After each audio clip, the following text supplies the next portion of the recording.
Agaseke k'amakuru mu karere ngapfunduriye muri Kongo Kinshasa. Umugaba mukuru w'ingabo z'umutwe wa ARC Jean Sultan Makenga wongeye kugaragara mu Uruhame nyuma y'iminsi yavuga ibihuha bitandukanye ku buzima bwe. Kuwa mbere tariki 2 Werurwe nibwo Makenga yagaragaye mu kigo cya gisirikare cya Rumangabo kiri muri teritwari ya Rucuru ubwo yari yitabiriye umuhango wo gusoza amahugurwa ku basirikare b'umutwe udasanzwe barenga 1500. General Makenga mu ijambo yavugiye yagaragaje impungenge z'ibitero bya drone ingabo za leta ya Kongo Kinshasa zikomeje kugaba mu duce dutuwe n'abaturage benshi ku buryo benshi babitakarizamo ubuzima. Uyu musirikare mu butumwa yahaye bari abakomando yabasabye gusanga nta gukerererwa bagenzi babo bari ku mirongo y'urugamba itandukanye mu rwego rwo gukomeza ubutumwa no kubahora no kurinda Repubulika ya Demokarasi ya Kongo. Ati ingabo za FARDC ni ingabo zirangwa n'imigirire mibi itandukanye kandi niyo turwanya, yemwe n'umuyobozi wazo Cikedi ubwo yavuze ko ingabo ze ari iz'abasabirizi. Ibyo byerekana ko ari we musabirizi mukuru, sibyo? Bati ndiyo afande, mwanze kuguma mu ngabo z'abasabirizi muhitamo kwihuza n'ingabo zigamije kwishyira ukizana mu rwego rwo kubora igihugu cyanyu, abavandimwe banyu ndetse n'abanyekongo bose. Yakomeje agira ati ndababwiye ntiguhere uyu munsi tariki 2 Werurwe muri abasirikare ba ARC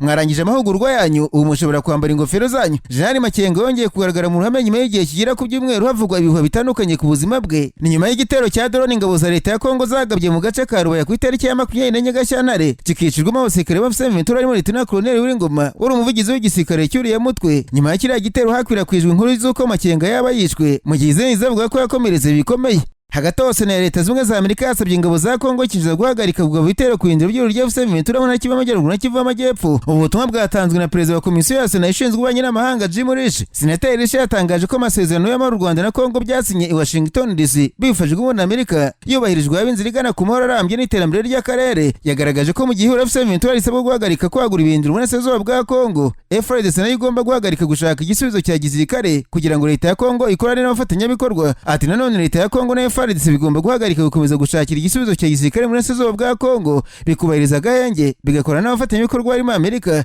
kugira ngo byubake igisubizo kirambye cy'umutekano muri burasirazuba bw'iki gihugu. Senateri Risha yashimangiye ko kubahiriza amasezerano ya Washington aribwo buryo bwonyine bwabonekamo igisubizo kirambye cy'umutekano muke muri burasirazuba bwa Kongo Kinshasa. Asaba impande zihanganye gusubira mu biganiro by'amahoro nubwo iduha muri Qatar hasinyiwe amasezerano y'agahenge. Leta ya Kongo na FCM bikemeranya gushyiraho urwego ruzagenzura ibahirizwa ryako. FARDC n'abafatanyabikorwa bayo barimo ingabo z'u Burundi, Wazalendo, abacancuro na FDLR bakomeje kugaba ibitero. FCM yagaragaje ko bibabaje cyane kuba abahuza bakomeza guceceka mu gihe leta ya Kongo irenga ku gahenge, ariko barwanyi bayo bakwirwanaho amatangazo bamagana gacicikana ibishimangira ko arimo kubogamira ku ruhande rumwe no kwirengagiza ukuri. Ku itariki 2 Werurwe uyu mwaka FCM yatangaje ko mu gihe abahuza bakomeje guceceka izafata inshingano zo kwirwana no kurinda abasivile bakomeje kugaba ibitero muri kiva amajyepfo n'iy'amajyaruguru. Umutwe wa FCM wishubije agace ka Kibati ko muri teritwari ya Barikare nyuma y'iminsi 3 karwanira mu n'uburyo ingabo zirwana ku ruhande rwa leta ya Kongo Kinshasa. Kuwa kabiri tariki 3 Werurwe nibwo mu yishubije kariya gace FARDC, Wazalendo na FDLR nyuma yo kurushwa imbaraga. Amakuru ava ko bahise bahungira mu midugudu ya Miba ndetse na Mungazi. Ku itariki ya 28 z'ukwezi kwa kabiri nibwo mu yari yambuwe kariya gace nyuma y'imirwano ikomeye yari isakiranyije n'uburyo ingabo za leta ya Kongo. Andi makuru ava ko umusirikare w'ingabo za leta ya Kongo FARDC witwa Colonel Tipinga Jore Urikwa, amakuru yemeza ko arasi wahitwa Mikenye mu misozi miremire mu kiva amajyepfo hitapfa. Inkuru y'urupfu rw'uyu musirikare wo ku rwego rwo hejuru yamenyekanye kuwa kabiri nyuma ya saa 6 z'amanywa. Amakuru yakwirakwijwe ku mbuga nkoranyambaga hamwe n'abo mu muryango we bavuze ko uyu musirikare wa FARDC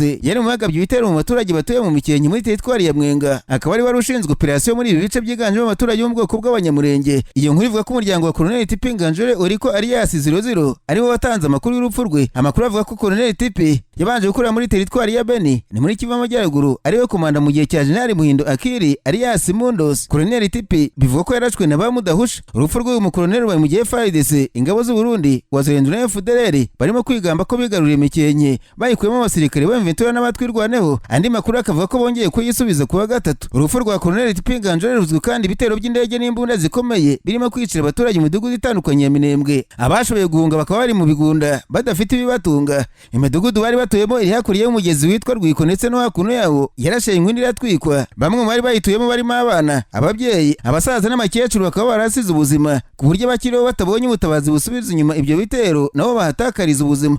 kuva muri za Gashyantare umwaka ingabo za Kongo n'imitwazo arindwi byagabye ibitero bikomeye ku yindiro bya M23 muri teritwari ya Masisi bigamije kwisubiza igice cya Rubaya gikungaye ku mabuye y'agaciro ya Koruta. Itariki ya 23 Gashyantare ofisiye bakuru ba M23 ari mu mugaba mukuru w'abarwanyi bayo Jean Sultani Makenga, Brigadier Jean Gaceri Musanga, Colonel Jafeti Gakuve na Lieutenant Colonel Uringoma n'abandi bagiye muri Rubaya kongera muri are barwanyi babo. Uwo munsi warangiriho ry'ingabo za leta ya Kongo ritageze ku ntego yaryo yo gufata Rubaya. Icyakoze ngo ryari rikomeje gutera ibice byo muri Shoferi y'Abahunde birimo Gatoyi, Gasenyi na Kinigi rikoresha intwaro ziremereye zirimo drone.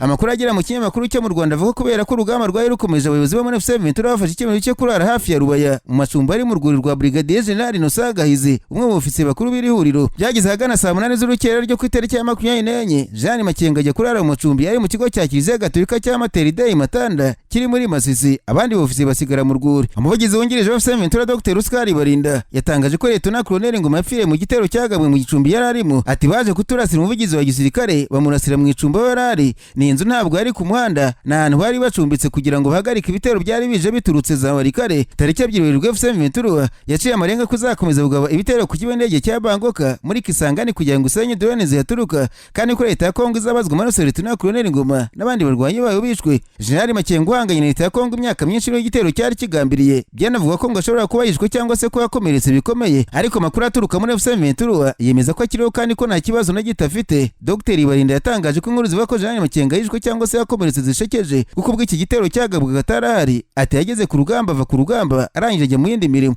aho ibyo byabereye ntabwo yarahari, ni muzima ari mu mirimo ye. Nyuma y'igihe gikabaka w'icyumweru iki gitero kigabwe, ibihuha byari bikomeje kuba byinshi. Tariki ya 2 Jean Makenga yagaragaye mu kigo cya gisirikare cya Rumanga muri teritwari ya Rucuru yinjiza muri M23 abarwanyi bashya 1518. Jean Makenga yabwiye abarwanyi bashya bahawe imyitozo idasanzwe ku rugamba bagiye kwinjiramo ari urwo gukura ku butegetsi n'injiji bafatanya kuyobora igihugu cyabo bagakemura ibibazo bicyugarije bagacyura n'abanyekongo bameneshejwe. Ati mwiteguye gukuraho Chidi n'izindi njiji zikorana nawe mwanze kuyoborwa n'amabandi. Nyuma yaho bose bikije bagira bati ndabashimiye, mbifurije akazi keza, nizeye ko muzafasha iri huriro aho gufasha FRDC. M23 ikomeje guhanganira n'ihuriro ry'ingabo za leta ya Kongo mu bice bitandukanye byo muri Kivu y'Amajyaruguru na Kivu y'Amajyepfo, cyane cyane muri Masisi, igaragaza ko igihe cyose itewe ikoresha ubushobozi ifite mu kwirwanaho. Umutwe wa M23 kandi kuwa kabiri wisubije agace ka Kazinga ko muri teritwari ya Masisi muri Kivu y'Amajyaruguru uhirukanye y'ingabo za leta ya Kongo Kinshasa zari zimaze iminsi zigafashe. Kazinga yishubijwe na M23 ahagana ku gicamunsi nyuma y'imirwano ikomeye yahuje ingabo za leta ya Kongo FARDC ziri kumwe n'abarwanyi b'Abazarendo. Mu byumweru bibiri bishize nibwo yahuriro ryari ryafashe Kazinga n'utundi duce two muri teritwari ya Masisi mu mugambi wo kwisubiza agace gakungaye ku mabuye y'agaciro ka Rubaya. Amakuru ava ko ingabo za M23 zari ziturutse mu bice bya ndetse na Gasopo bateye Kazinga mu gitondo cyo kuwa kabiri mbere y'uko imirwano yumvikanyemo imbunda nini ntoya. Kazinga yisubijwe na M23 isanzwemo ibirindiro by'ingenzi biri muri segiteri ya Banyungu. Aka gace aho gaherereye gafungura inzira igana Buhimba muri groupement ya Wararungu iherereye muri teritwari ya Warikare ndetse unagana muri Gatoyi mu majyepfo ya teritwari ya Masisi. Gufata kariya gace by'umwihariko ngo byatumye M23 isigasira ibirindiro byayo muri mpande eshatu uriho n'uduce tw'ingenzi twa Buhimba, Gatoyi ndetse na Kazinga. Ibirahuri ya mutwe nayiruka kwisubiza uduce twa Ruke ndetse na Kasenyi, ubushobozi bwo kwagurira ibikorwa byabo mu zindi groupement zirimo ya Wararungu, Waruwa Uroba ndetse na Rwanda zose zo muri teritwari ya Warikare. Andi makuru ariko kandi yavuze ko igisirikare cya Kongo Kinshasa n'abafite ibikorwa bacyo kuwa kabiri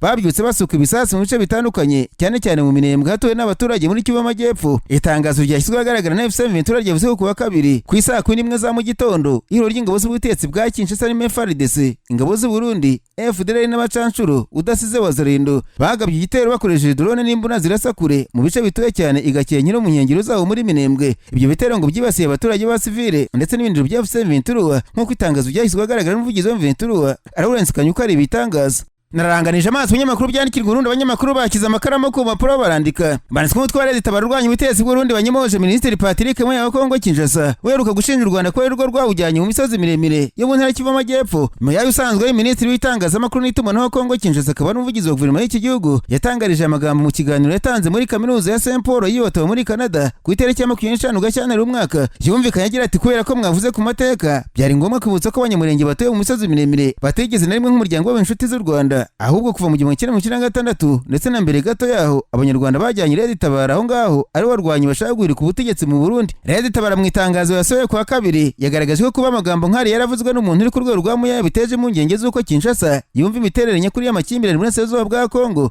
Umuvugizi uriya mutwe Patrick Nahimana yagaragaje ko bitandukanye n'ibyavuzwe n'uriya mugabo. Umutwe wari umuvugizi washinzwe mu ntangiriro za 2011 bivuze ko 1996 utari uriho. Yakomeje agira ati kutamenya cyangwa se kwiteranya ibintu ku bushake k'umuvugizi wa guverinoma ya Kongo ni ni isubiramo ry'umurongo w'ibinyoma wacuzwe n'ubutegetsi bwa CNDD-FDD kugira ngo bwemeze ko Tabara ishyigikiwe n'u Rwanda. Yakomeje agaragaza ko Kinshasa na Gitega bikwirakwiza amakuru atariyo nkana, bameze nk'umuganga wica umurwayi atabishaka kubera gusuzuma nabi indwara. Ababikwirakwiza babizi neza bacumurira abaturage ba Kongo nabo mu karere k'ibiyaga bigari. Tabara yasabye Kinshasa byibura kubanza kugenzura ibyivuga mu rwego rwo kwirinda gukora amakosa mu isesengura ry'ikibazo cya Kongo, amakosa arushaho kugikomezaho kugikemura.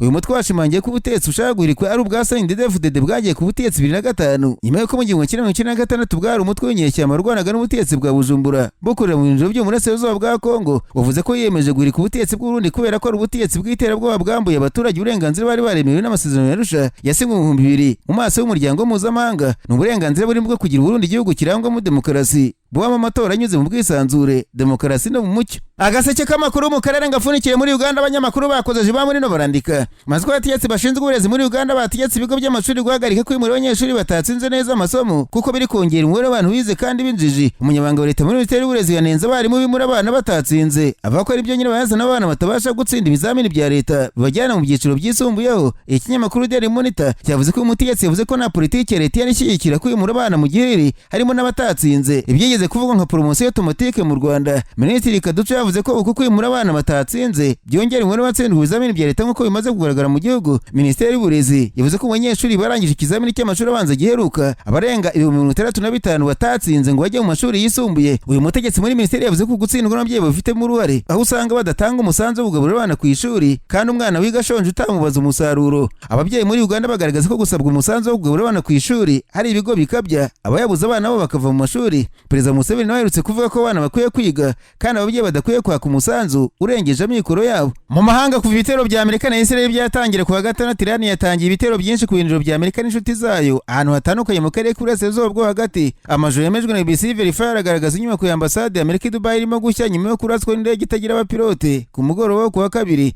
Video imwe igaragaza ikintu gisa nkaho ari drone isekuriye ambasade, mu gihe indi igaragaza umuriro waka imbere muri iyo nyubako n'umwotsi w'umukara uzamuka mu kirere. Mu kiganiro yagiranye n'abanyamakuru nijoro, Minisitiri w'Ububanyi n'Amahanga wa Amerika Marco Rubio yemeje ko indege itagira umupilote yagonze aho imodoka zihagarara hafi y'inyubako y'ikigo cy'ubucuruzi. Rubio yavuze ati abakozi bose ni bazima. Yongera ati birumvikana ko twagize amahirwe menshi, ariko ambasade zacu n'ibigo byacu bya diplomasi byatewe mu bitero bitaziguye bivuye ku butegetsi bw'iterabwoba. Ibinyamakuru bya leta muri Iran byavuze ko ibirori byo gusezera uri umukuru w'ikirenga wa Iran Ayatollah Ali Khamenei biza kubera i Tehran uyu munsi. Khamenei yishwe igihe ibitero bya Amerika na Israel byatangiraga ku munsi wo ku wa gatandatu, bivuga ko kumusezera biza gutangira isaa 12:30 ni saa 2:30 z'ijoro ku masaha yo mu Burundi no mu Rwanda, bikazamara iminsi 3 mbere yo kumushyingura nk'uko bivugwa n'ibitangazamakuru bya leta. Ikinyamakuru The New York Times cyo muri Amerika cyavuze ko umuhungu wa Khamenei, Mojtaba Khamenei, asa naho ari we uri imbere mu higanirwa kuba umuyobozi mukuru mushyashya kandi ko umwanzuro ushobora gufatwa hakiri kare mu gitondo cyo kuri uyu munsi. Gusa amakuru yavuze ko Amerika yavuze ko uza kumusimbura nawe agomba guhita yicwa. Mbabwire kandi ko ntara makuru by'Abongereza Reuters na AFP byatangaje ko Minisiteri y'Ingabo ya Arabia Saudite yavuze ko yaburijemo ibisasu 2 bya misile mu majyepfo mu murwa mukuru wa Riyadh. Hagati ikigo cy'itangazamakuru cya Arabia Saudite kiratangaza ko indege ikeneye zitagira abapilote zarashwe muri icyo gihugu. Abayobozi ba Arabia Saudite ariko ntibavuze ibisasu bya misile na drone byarashwe biturutse. Igisirikare cya Amerika cyagize agaragara umwirondoro w'abasirikare bayo ba mbere biciwe mu ntambara hagati ya Amerika na Iran. Abasirikare 6 bapfuye ubwo systeme y'indege itagira umupilote yakwepaga ubwirinzi bwo mu kirere igakubita mu kigo cy'ubuyobozi bw'ingabo cya Amerika cy'Port Schreiber muri Kuwait ku cyumweru. Ubuyobozi bukuru bwa gisirikare muri Amerika bwabanje kuvuga ko abasirikare 3 bapfuye muri icyo gitero, ariko abatetsi bemeje kuwa mbere ko umubare wapfuye wikubye kabiri nyuma y'uko umuntu umwe apfuye nyuma yo gukomereka, indi mirambo 2 iboneka mu bisigazwa byaho. Aba 6 nibo bapfuye bonyine bemejwe n'igisirikare cya Amerika kuva cyatangira intambara nshya na Iran Amerika ifatanije na Israel. Israel yavuze ko irimo ubwo bitero bishya muri Iran nyuma y'uko icyo gihugu gitangaje ko cyagabye ibitero ku kigo cy'ubuyobozi cya Iran kuwa kabiri. Ibiraba mu gihe Amerika itangaza ko abasirikare bayo biciwe muri Kuwait mu gitero cya drone ku cyumweru, umunsi umwe nyuma y'uko Israel na Amerika bagabye ibitero kuri Iran. Hagati aho Israel na Hezbollah byakomeje guhangana muri Liban aho barasa nabo ibisasu bya misile mu gihe uyu mutwe w'intagondwa ushyigikiwe na Iran wihorera ku icwa ry'umutetsi w'ikirenga wa Iran Ayatollah Ali Khamenei.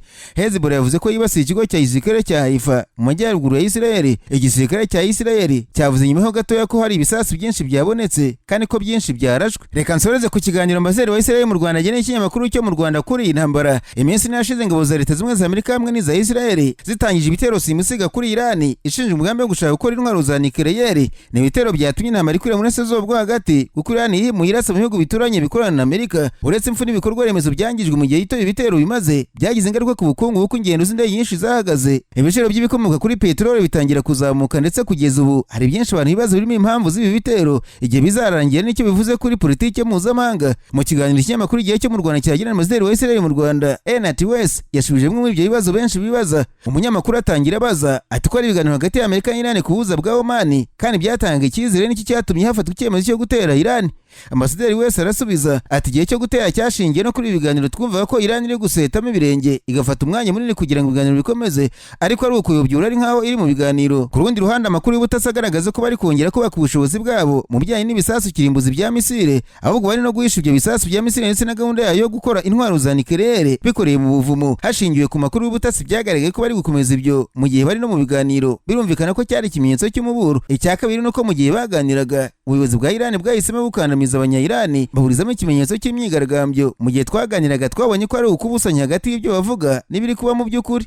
Umunyamakuru arongera abaza ati intego y'ibi bitero ni iyihe, by'umwihariko kuri Israel n'abafatanyabikorwa banyu ba Amerika, ese mubona iyi ntambara izarangira vuba?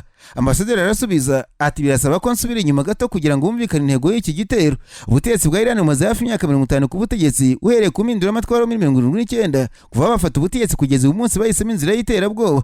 Tugarutse ku ntego hari inkeke dufite, iya mbere ni uguhagarika ibitero by'iterabwoba bya Iran kuri Israel, guhagarika ibikorwa bya Iran bikomeje kugeragezwa byo guhanagura burundu igihugu cya Israel kuko niyo ntego ikomeye ya Iran, ndetse no guhagarika ibikorwa byo gushyigikira imitwe y'iterabwoba. Wibuke ko ejo hashize mu Iran yanasaga misile kuri Israel, umutwe wa Hezbollah nawo wahise ubyinjiramo. Hezbollah ni umutwe ufashwe na Iran.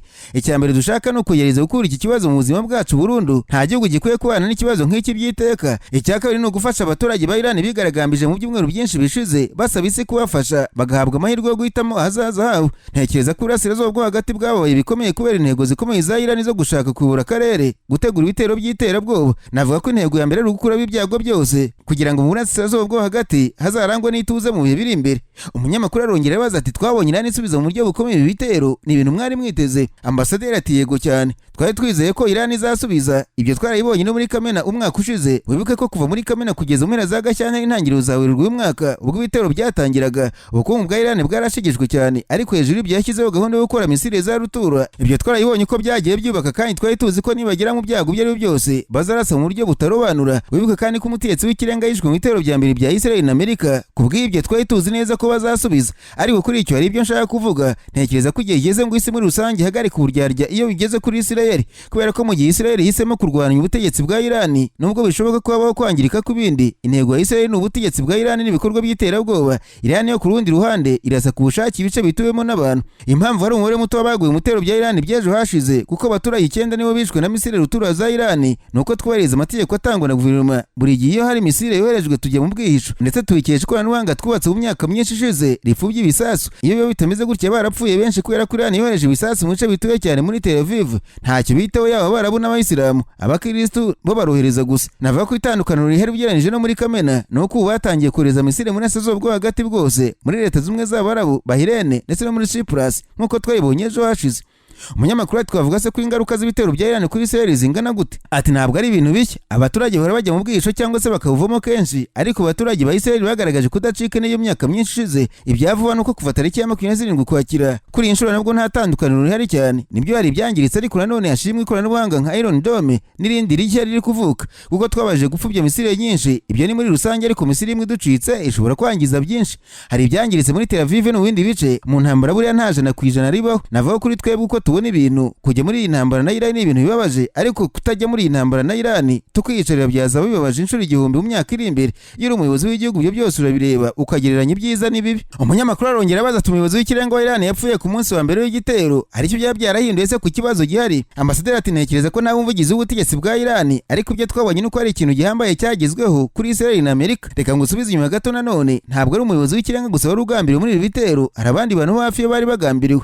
Mu nama ebyiri zayobowe n'umuyobozi w'ikirenga n'abandi bantu hafi baganiriye ku buryo bwo kurushaho gukandamiza abaturage ba Iran ubwo byabaga ku banya-Irani bashatse gusubiza bohereza misile mu burasirazuba bwo hagati bakomeje ibitero ndetse bashaka kubyongerera imbaraga. Ibyo twarabibonye, ariko twabaje gucunga umutekano w'ikirere n'ibitero byacu muri Irani, kuko Irani ni igihugu kinini cyane. Israel n'u Rwanda byakwirwa muri Irani inshuro nyinshi. Ibyo nibyo duhanganye nabyo. Iyo mutabona ubufasha bwose bwa Amerika se mwari kwishora muri iki gitero? Ambasaderi ati ntekereza ko ikibazo cyari kubazwa mu buryo bwiza, tuvuga ngo ni gute ibikorwa bya gisirikare Amerika ihuriyeho na Israel byabayeho. Igihe cyose twagiye tugirana ubufatanye bwa buri munsi, dusangira amakuru y'ubutasi, dufatanya mu bya politike, ubufatanye bwa gisirikare. Twagiye tubona ibikorwa bya gisirikare biturutse mu bushake dusangiye bwo kurushaho kugira isi nziza no kumva uburemere bw'ikibazo Iran iteje ku isi. Israel kuva yaba muri 1948 yagaragaje ko ufite kimwe mu bisirikare biyoboye ibindi mu ubushobozi mu by'ubutasi. Ntabwo dufite ubwoba bwo kwirwanaho no gufata ingamba zigamije kurinda igihugu cyacu. Umunyamakuru arongera ati mu mpamvu Iran yatewe nuko ishinjwa umugambi wo gukora intwaro za nucleaire, kuki mudashaka kwizitunga kandi mwe muzifite? Ambasaderi atereka duhere ku mpamvu. Birababaje kuba ufite umunyamuryango Loni umaze imyaka 50 uvuga ati yishe kuri misile zose ndetse agashimangira ko ashaka gusenya ubundi ikindi gihugu ari cy'Israel.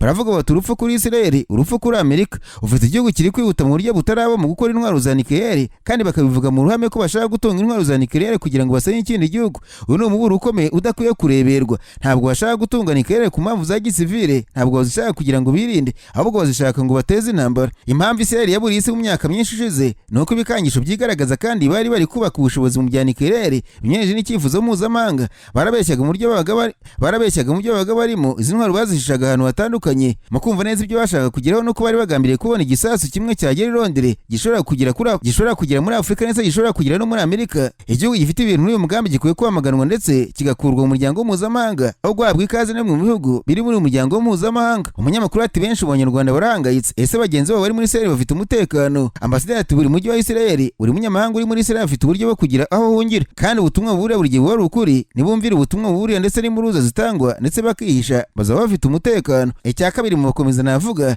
nuko dufite icyizere ko intego z'ibitero zizagerwaho vuba. Nemera ko nitugera ku ntego bazabaho neza by'igihe kirekire kurenza uko bimeze uyu munsi. Navuga ko muri rusange Abanyarwanda bumva neza ibiri kuba, kandi ni abantu badacika intege mu gihe ikirere kizaba gifunguwe. Ndabizi abantu bashaka gutaha no kujya muri Israel, ndabizi kandi ni vuba. Ese haba hari ibiganiro mwagiranye n'ubuyobozi bw'u Rwanda ku mutekano w'Abanyarwanda bari muri Israel? Umunyamakuru yabazaga ati hari ibiganiro biri kuba n'abayobozi b'u Rwanda ndetse na guverinoma. Ni ibiganiro bibaho buri munsi, dufite imikoranire myiza na guverinoma, ndetse mu gihe bari impungenge ndahari kugira ngo mbikemure. Kugeza ubu nta mpungenge ikomeye twari twumva. Ese mu biganiro mugirana n'abayobozi b'u Rwanda bahagaze kuri ibi biri kuba? Ati cyo ni ikibazo cyiza wabaza abayobozi banyu aho kukibaza njye, ariko navuga ko muri rusange dukora neza na guverinoma, dukora neza n'abayobozi, turaganira mu buryo buhoraho, kandi navuga ko twumva dutekanye hano mu Rwanda. Ni ibiki muri gukora mu kurinda ko iyi ntambara ifata indi ntera? Ati reka nsubiremo gato bimwe mu byo nari navuze. Dufite igihugu gifite ubushobozi bwo kohereza misile zifite ubushobozi bwo kugenda ikilometero 2300 zarashwe muri Israel, ariko zishobora no kugera mu bihugu biri hirya ya Israel, zishobora kugera mu bihugu by'umuryango w'ubumwe bw'Uburayi. Ejo hashize barabyerekanye kuki bakeneye misile zishobora kugenda ibirometero 2300. Iki ni ikibazo cya mbere cyo kwibaza. Niba ushyize imbere imibereho myiza y'igihugu cyawe, kuki uri gushyira miliyari ibihumbi z'amadolari mu gukora izi misile? Twemera ko cyari igihe ku baturage ba Iran cyo gufata mu biganza hazaza habo. Icya mbere nuko twashyizeho uburyo buzatuma ibyo bishoboka. Ikindi nuko biri mu nshingano za Iran guhagarika kurasa misile ku bindi bihugu kugira ngo yirinde ko intambara igera kure. Ntabwo nshaka kumenya impamvu bari kubikora kuko bitari mu nshingano zanjye, ariko icyo mbona ni uko Iran ishaka kuzana isi yose muri iyi ntambara. Mu by'ukuri iki kibazo gikwiye kubazwa Iran, kuki bakomeje kwagura intambara wo gusubiza gusa Israel. Ku rundi ruhande ariko nta nubwo bari gusubiza ubutegetsi bwa Israel, bari kurasa abasivili.